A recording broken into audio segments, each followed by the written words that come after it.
So one of my favorite times of the year, one of my favorite things to do all year is take a look at the brand new LEGO Technic sets. And we did this in a video literally earlier today. However, the reason I'm making this second part to that video is because one of my favorite things I like to do is take one or more of those sets and actually build them for myself before they ever see the public. And the reason for this is quite simple. For me, it is a learning point. It is something where I get to try my hand at something I don't fully understand and try to interpret it for myself, how LEGO solved for certain problems. In today's video, we're going to be taking a look at one set that I built from scratch here, but I'm also going to be taking a look at another set because it turns out I missed something in the previous video, and I know I talked about recolors, but there are several pieces coming out in the next wave that we have not seen for over 20 years in LEGO Technic. Like, that's how exciting things are. So if you enjoy this content, be sure to subscribe. It helps out the channel tremendously. And without further ado, we're going to be taking a look at this build right here, but let's hop over into the official version of the build before we take a look at that, because it turns out there's something about this that is kind of baffling me. We'll get to it in a moment. But speaking of that 20-year part, there's a couple of them. One actually appears in this set, which makes this a much better value than I had originally anticipated. In terms of the set itself, I don't think it has any new true recolors. I checked a few things. The lift arm in this set in brown is an 11 length lift arm, which is not a new color for it. However, it has actually never been seen in LEGO Technic before. It's only been seen in system, which is wild. Couldn't tell you why. However, all the green parts here have been seen, but one of those green parts is special. So the 5x3 quarter ellipse, this piece used for the cabin where my cursor is at the moment, has not been seen in green since the year 2000. My guys, like, it has been so long, 26 years that this piece has been retired. It's only ever been seen in two LEGO Technic sets. One was a little motorcycle, of which the set only contained two, and the other one was a LEGO Technic Star Wars set, specifically the Pit Droid, which had 4 of them, meaning that this is only the 4th pair, if you will, that we have ever seen in LEGO Technic, and that is truly exciting. Green has been getting a little bit of love the past few years, in no small part to John Deere, and think whatever you want to about the company. I sure have my thoughts, but I am at least glad that it means we are getting new parts in Mata Green. It is a classic color for all of us Bionicle fans, but even outside of that, it's just such a good color in general. From the consensus on my Discord, which by the way you can join down in the description below, the Porsche Rexy set seems like it is going to be bright green, so that's exciting. And then this set here is going to be our standard green. So we are getting just so many colors. But I did say something about this set is baffling me, and it is that if we take a look at this set from the side, there's an axle in this set that just is not making sense to me at the moment. If you look directly in line with the knob that you turn to actuate the boom on this thing, you turn that little knob at the top there, the boom goes up and down.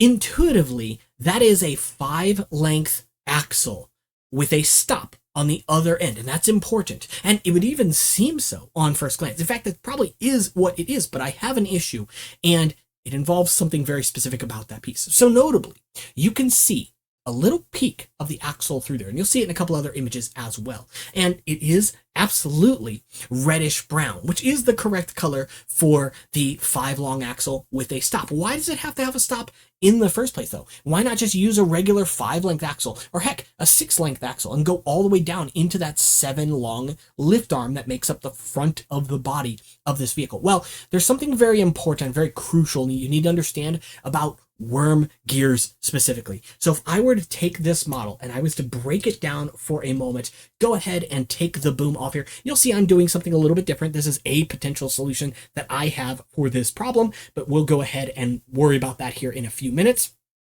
If I am to take this little knob right here off, and that knob is what you end up using to actually actuate the boom on this thing, if I were to take that knob off, you'll see that we have that 5-length axle with a stop. And the reason that that stop is there, because something very interesting about this gear on the inside here, this worm gear, is it has no friction. It is an axle connection, but the axle is allowed to freely slide in and out of that piece, which means if we used just a regular 5-axle and came in from the top, or a 6-axle, we would be able to just pull that off of the model without even trying. And that's problematic because it means that if you held the model upside down, for example, that could fall out. That's a big problem. But here's the other problem. When we actually take a look at this build, from all of the images that I have been able to find, from all of the research that I have done on this set, this boom does not rotate at all. As in, if we take a look at the model in hand, going back to full screen for a moment, it doesn't turn. Now you can articulate the model so the boom can move via the steering, but it doesn't rotate at the base, at least from what I can see. And if we actually look at the images here, I should mention you can find these images on LEGO's website. I will be posting the website link down in the description below specifically for this model. When we actually zoom in here real close, and I don't know if I'm going to be able to do it in this program, yeah, kind of. I mean, there's definitely something going through here. It's thicker than an axle though, so maybe that's the stopper. I don't know. We can see where the piece that it's running through ends on the inside of this lift arm here, thanks to these little gaps, right? So we know where that ends. It doesn't align with that, and it doesn't align with the slightly thicker edge of it, which is a characteristic of that piece. But there's definitely something here. So like I said, maybe that's the stop. Who's to say? But it's problematic for a number of reasons, because if this really is a 5-length axle, then the only alternative is that if this is not going to have rotation, this right here has to be a new piece. And I know it's not, because if we take a look at the other images, in fact, specifically this image right here, we can see a pin running through this piece. No axle there. So in theory, it should rotate around that, but it's not rotated.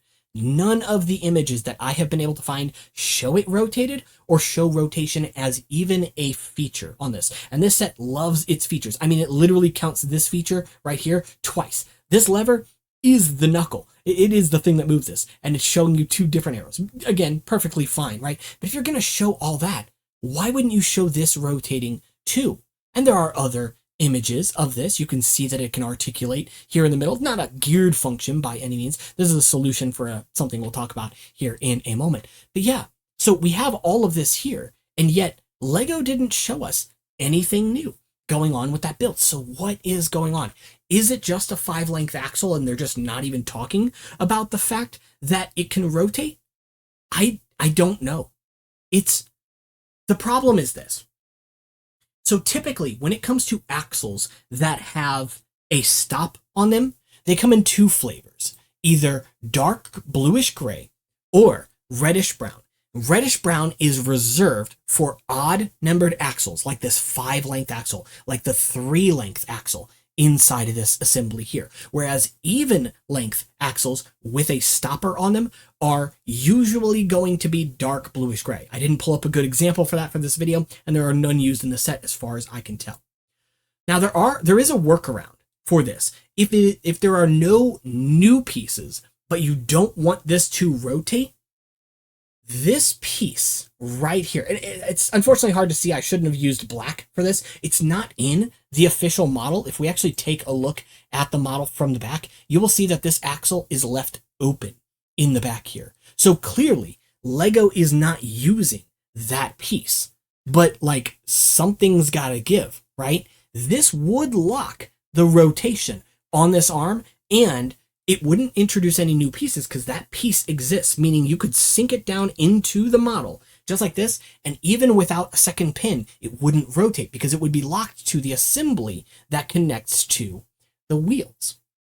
But this isn't what LEGO did, because again, we can see it from the back, and we can see that the gray piece that is running through the body there is not a new piece. So what else could possibly be going on here? I don't know. I honestly, truly do not know, and it's wild to me. Now, this set, it does still look like a really good set. I am super excited about it. Why should I be excited about? Interesting that I somehow swapped how those buttons work, but all right. Why should I be excited about a maybe 10 or 12 or 13, 15, whatever dollar set? Well, it is a really good platform perform. I have been a big fan of these smaller sets for a very long time, licensed or not. They're almost always bangers, honestly. And even though I did complain about the most recent one, which I think was a backhoe set for like $12 or $13 or whatever, my complaint for that primarily was just a lack of exciting functions. Everything that was on there was things you could kind of expect for that type of vehicle. And it looked like a fine vehicle. It was a good take on that vehicle, but it just wasn't anything spectacular in my mind. However, if you bought it, like, it's not a bad set at all. It's perfectly fine. So at the end of the day, why would I be excited about this set? This set has so many things going for it, in my opinion. It looks good, I think. There are notably some minor gripes that I have. There is this little gap right here, which you would say, well, why didn't they fill that in? It turns out it's actually very, very easy to fill in. This little assembly right here, or right here, as I have done on my version of the vehicle, actually fills that gap perfectly. And you might think, well, there's a little bit of a gap here, and it's sort of at a weird angle, maybe something's being stressed there. They're not, actually. It just turns out that there's some friction in this connection here. There's a little bit of flexibility in this, so it actually allows the piece to push upward, meaning that this gets pushed upward a little bit, and it makes that gap there. But I would not consider this an illegal connection by any means, because there's plenty of room, and you can actually see a bit of a gap behind the little cheese slope in the build there, where you can actually see light through it. So none of the pieces are rubbing together. It's basically just a perfect fit. On top of that, this assembly means you have access to that little stud in the center there. Something I like to do, and something I did a few years ago with a polybag set, was there was this polybag, I want to say it was like a little tractor build. I honestly don't remember. It was a cute little build, though. And, or maybe it might have even been like a magazine build. I honestly don't remember. But it had this front end on it, which utilized this same little seat panel piece here. And in the official set, it's just fine as it is. But what I did was I actually made it where you could open the set up, and there's a little tiny engine on the inside of it. I might even still have it assembled. Crazy thing is I do, or at least part of it. It was this little build right here. And notably, in this little build, you could open this up and look at the tiny little engine. Like, isn't that a cute use of that space? I don't have the back end on here anymore. Interestingly enough, it was also articulated, which is kind of cute as well. But yeah, like, it's a fun little build, and it just kind of works, right?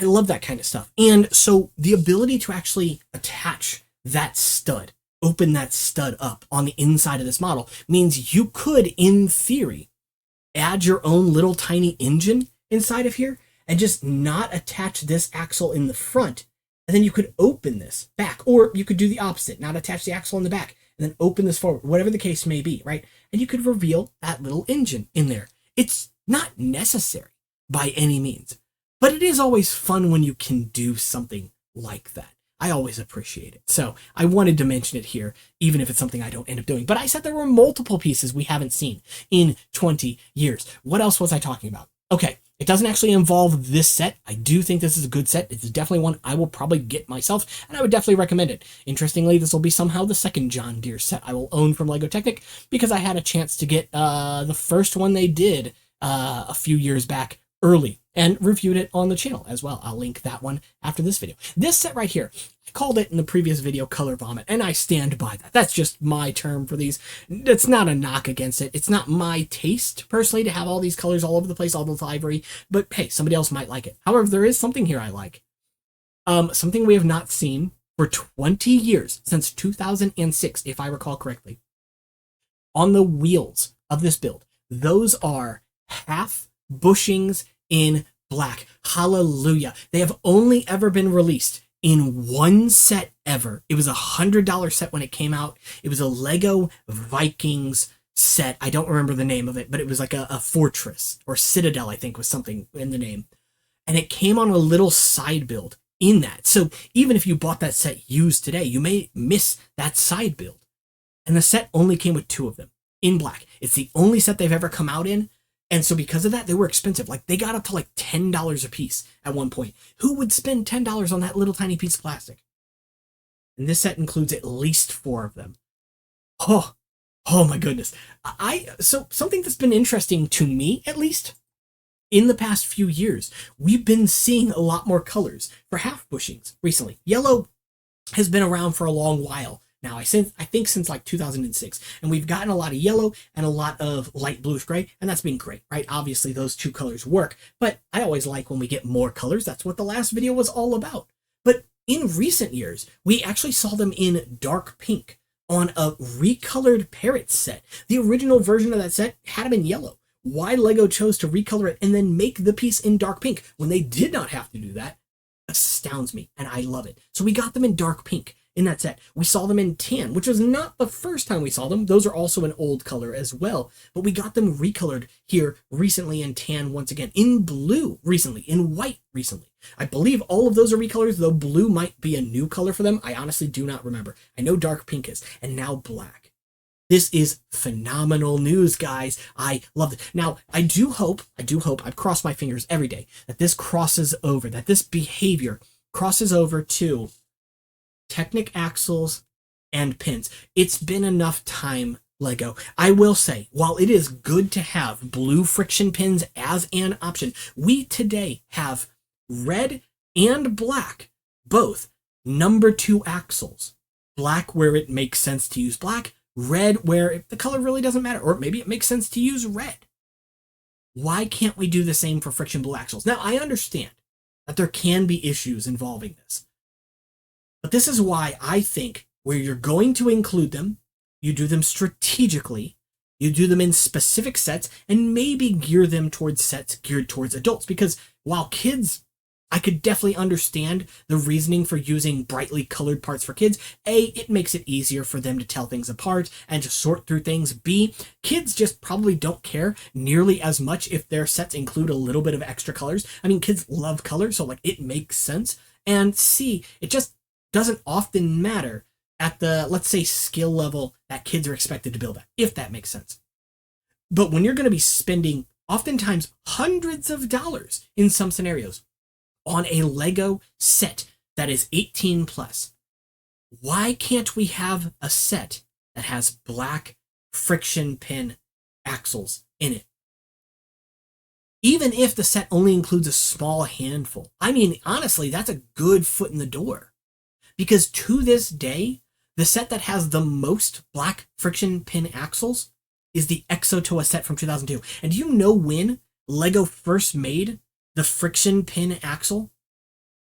In 2002. For 1 year. 1 year in all of LEGO's history, and that is it. That's the only year we ever had them in black. They're only in a handful of sets, so no wonder they're so expensive. It makes the Exotoa a great set, even if you already own one, to get as a parts pack, because it comes with like 30 of them.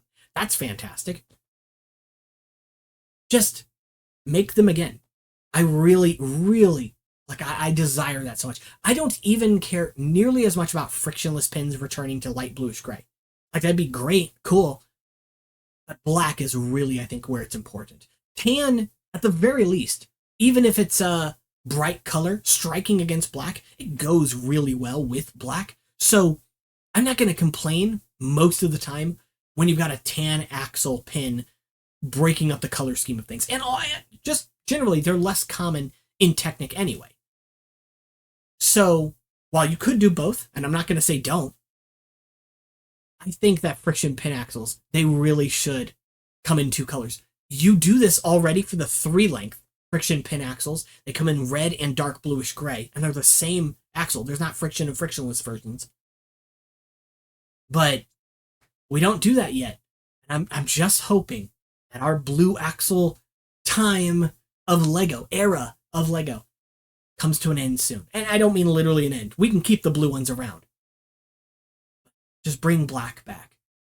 I don't think that's asking much. Anyway, that's it for this video. If you did enjoy the video, like I said, be sure to subscribe. It helps out the channel tremendously, more than you know. And of course, let me know your thoughts on these sets and all of the other sets. If you have not seen the other sets, you can check at least some of them out on LEGO, but I did some of the work for you because it was actually very hard to find all 9 sets in one place. They're not on lego.com yet. So you can check out my previous video where I showcase all 9 sets coming out in 2026. And boy, if there's a 10th set, I just don't know about it yet. It'll be fine. I'll be happy with it. Anyway, that's it for this one. Take care.